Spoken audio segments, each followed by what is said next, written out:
We are still in the middle of the era of the 53%. Yeah. And a time in which a lot of us were feeling very hopeful, given who the candidates were, given what the possibilities were, given what the future could hold, and then felt very abandoned, I will say, as a woman of color, by white women, right? Felt very abandoned by people who said they were, not just white women, but other people who said that they were for my freedom, for my autonomy, for my human rights, and then did not show up for me when it really, really mattered. Right. So what is your message to other white women and how they can show up for all women in this fight?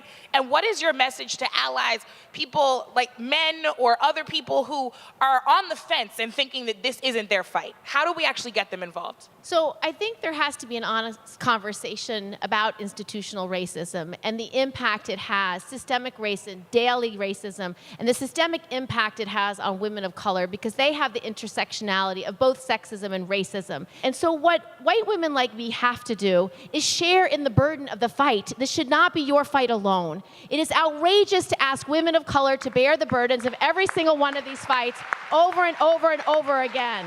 We cannot leave these battles and votes just to women of color. And so what my job is to speak truth to power, to carry these arguments louder and more widely than possible, and use my position to amplify your voice.